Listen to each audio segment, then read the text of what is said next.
Hi, welcome to the Sankofa Pan-African series.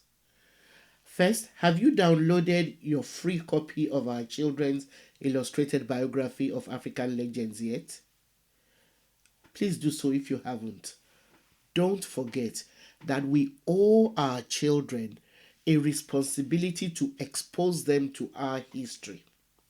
Also, please help us to continue bringing you videos like this one by supporting us through Patreon or by buying me coffee. Please subscribe, share and like our videos. Our legend today is Lorraine Hansberry, young, gifted and black. Lorraine Vivian Hansberry was born on May 19th in 1930 in Chicago, Illinois. She was the youngest of 4 children born to Carl Augustus Hansberry, a successful real estate broker, and Nanny Louise, whose maiden name was Perry. Nanny Louise was a driving school teacher and committee member of her ward. In 1938, Lorraine Hansberry's family bought a house in the white neighborhood of Washington Park subdivision of the south side of Chicago. Now, this incurred the wrath of some of their white neighbors who decided to take legal actions to force the Hansberry family out. The case went all the way to the U.S. Supreme Court, and the Hansberry family ultimately won the landmark case, but it took a long time. Now, her father died of a cerebral hemorrhage in 1946 when Lorraine Hansberry was just 15. She, however, believed that it was American racism which helped kill her father.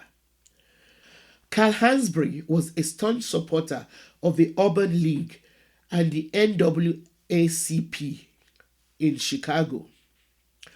Lorraine Hansberry graduated from Betsy Ross Elementary in 1944 and from Englewood High School in 1948.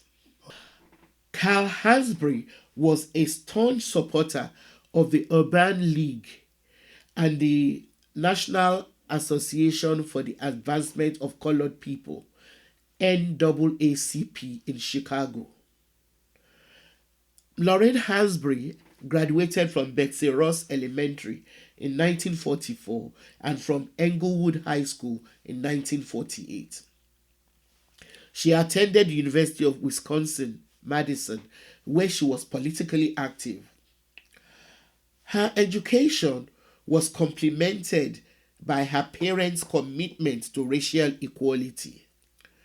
The Hansberrys were highly respected members of the black community, and their home was visited by prominent black people, including W.E.B. Du Bois, Langston Hughes, the singer Paul Robeson, Duke Ellington, and others like Jesse Owens.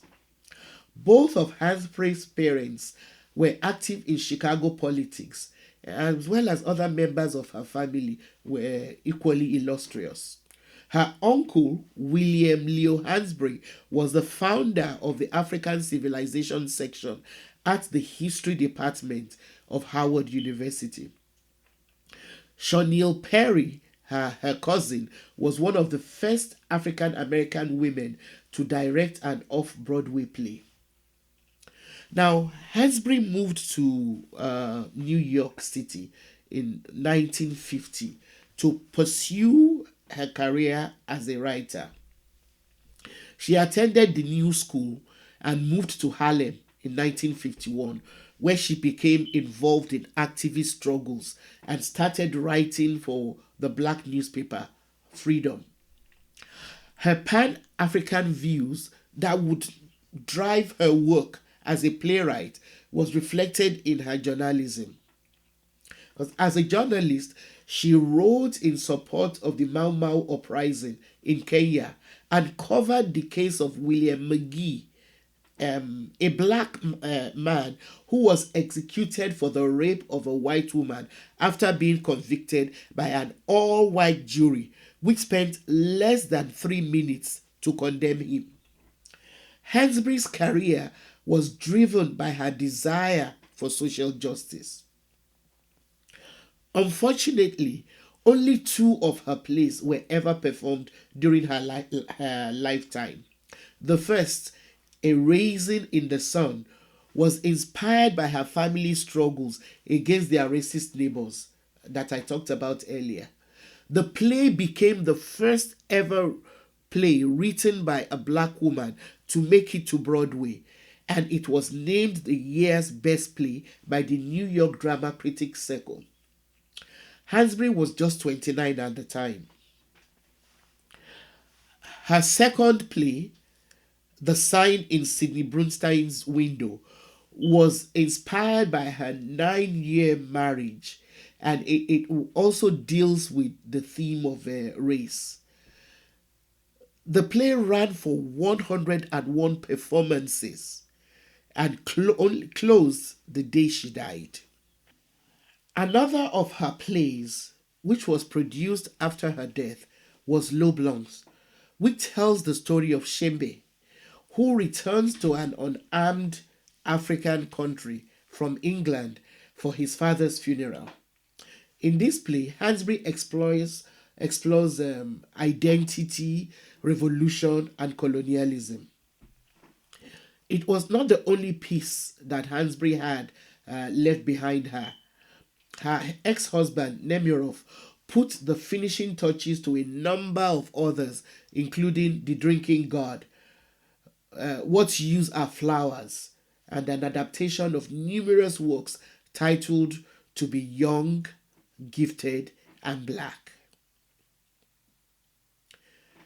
The Pan-African struggle fueled Lorraine Hansberry's works, which have continued to inspire people all over the world, even after her early death from cancer at the young age of 34. She died on the 12th of January, 1965. Thanks for watching.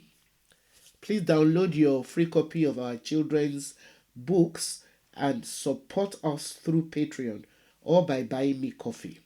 Also, tell your friends about this channel. Thank you.